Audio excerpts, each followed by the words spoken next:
Hindi na napigilan pa ni Sofia Trazona, anak ni Izzy, ang mga pinagsasabi umano ng kanyang stepfather na si Arvin Aragon sa social media tungkol sa kanya.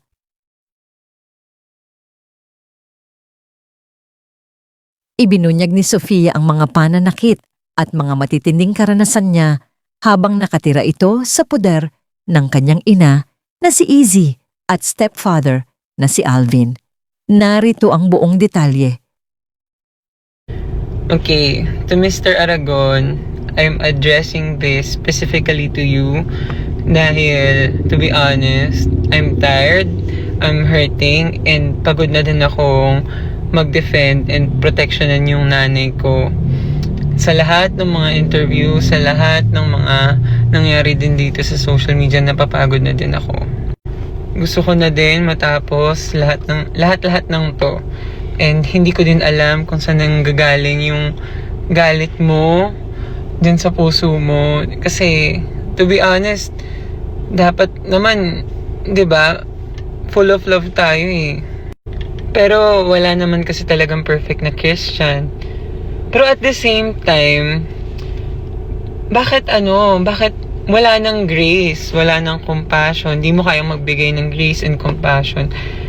Tapos, bakit kailangan mo sirain yung sarili mo? Bakit kailangan mo din ako sirain?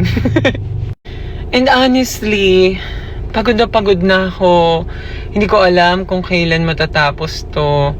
I even protected you sa isang interview. Hindi ko nga sinabi na sinakal mo ko, di ba? Pero yun talaga yung totoong nangyari. I even choked for how many seconds bago mo tinigil yung sakal na yun. Pero nung time na yon, hindi ko pinersonal yun dahil akala ko nung time na yon normal lang yung ganung pagdidisiplina. Pero habang lumalaki ako, mali pala talaga yun. And pagod na ako. Tama na. And wala akong intensyon na sirain ka. Wala akong intensyon na masira yung family nyo. I'm happy for you guys. Susuportahan ko kayo kung saan man nyo gusto mapunta in life. And let's just focus on that. Let's just focus on whatever we wanted to do in life. Ayun lang. Maraming salamat. Tumira si Andre sa akin. Ilan taon siya nun? 8 years old, 9 years old. 8 to 9. Oo. Hanggang 10 years old. Hanggang 10. Oo. Lalaking lalaki yan. May crush pa nga yan eh. Assignment, ako nagkukumpleto. Kino-correct ko pag may mali. Kung mag-commute, Paano kino-correct? pag may kasalanan siya, kino-correct ko. Nag-shoplifter sa 7-Eleven yan, kinorek namin ni IZ. Meaning di mo pinagbubuhatan ng kamay. Minsan, napicturaan ko yun. Meron talaga akong anger. Kung ang complaint niya sa akin, yung grabing galit yung pinicturaan ko siya Kasi nung 7 si Andre, 6 years old, 5, 4, 3, 2, 1, ang nag-alaga si Lola. Babae. Ganun talaga mga lola, no? Kasama pa si tita. Ano ang trabaho ng bata? Ang trabaho ng bata, yung ganong edad, mag-absorb ng nakikita, naririnig, at mga sinasabi mo. I-absorb niya lang. Ginagaya nila. Ang mga bata, parang sponge ng panlinis ng pinggan. Sip-sip lang ng sip-sip ng tubig at saka ng sabon. Ngayon, si Andre, ano na sip-sip? Yung pagiging malambot, ni Lola. Pag magsuklay. Magkaiba ang lalaki at babae. Ang babae, malambot talaga yan. Ngayon, si Andre, lumaki kasama si Lola. Nasaan yung tatay? Yung tatay dapat nag-aalaga dun eh. Lumayas yan eh. Nalungkot ka Pumunta naman. ng Quezon province sa tatay niya. After 2 years, pagbalik niyan, nag-split. Nagladlad na. Bading na.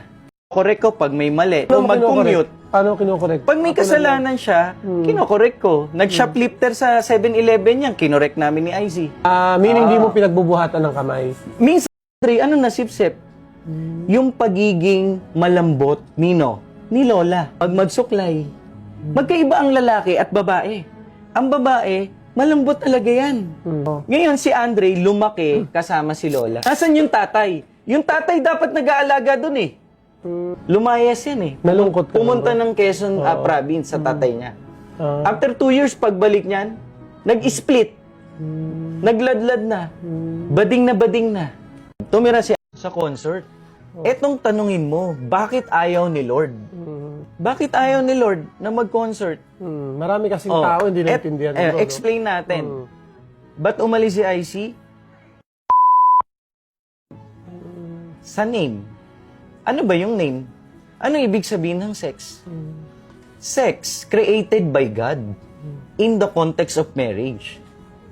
Mag-asawa ang dapat nagsisex, hindi girlfriend and boyfriend. Ngayon, yun ang pangalan ng group. Laging binabalita. So nakikita lahat ng mga tao, ng mga bata. Ang mga bata, dapat ba isipin na yung sex? Ano isipin nila? Sex? Ano ba yung sex? Bata, 5, 6 years old, 7 years old, ano yung sex? Hindi pa nila dapat isipin kasi hindi pa sila matured enough para maunawaan yon. Kaya siya umalis. Bakit? Kasi dahil sa name. Second, sa damit. May damit na gagalangin ka. May damit na hindi ka gagalangin. May damit na nakatago yung cleavage. Ano epekto nun kapag ikaw nakadamit ng maayos I get you. sa lalaki? Oh, Okay yun. Pero kapag ikaw, labas ang cleavage mo at saka legs mo, ano isipin ng lalaki? diretsahan Anong yun. mararamdaman ng Tama. lalaki? Kaming mga lalaki, visual kami. Diretsa. Na-stir up ang aming sexual desire when we saw cleavage at saka legs. Kung lalaki ka talaga, yun talaga yung... Kung lalaki ka feel mo, talaga. Pero kung diretsahan hindi ka yun. lalaki at Oo. bading ka, Iba, wala ka iba. talagang... Walang mali wala sa kang sa'yo yun. cravings sa babae. Tama. oo. Ngayon, umalis siya kasi ganun ang damit. Ngayon, nag-concert. Ano ba damit nila? Okay, to Mr. Aragon, I'm addressing this specifically to you dahil, to be honest, I'm tired, I'm hurting, and pagod na din akong mag-defend and protectionan yung nanay ko. Sa lahat ng mga interview, sa lahat ng mga nangyari din dito sa social media, napapagod na din ako. Gusto ko na din matapos lahat ng to. And hindi ko din alam kung saan nanggagaling yung galit mo dun sa puso mo. Kasi, to be honest, dapat naman, 'di ba, full of love tayo eh. Pero wala naman kasi talagang perfect na Christian. Pero at the same time, bakit wala nang grace, wala nang compassion, di mo kayang magbigay ng grace and compassion. Tapos, bakit kailangan mo sirain yung sarili mo? Bakit kailangan mo din ako sirain? And honestly, pagod na ako. Hindi ko alam kung kailan matatapos to. I even protected you sa isang interview. Hindi ko nga sinabi na sinakal mo ko, di ba? Pero yun talaga yung totoong nangyari. I even choked for how many seconds bago mo tinigil yung sakal na yun.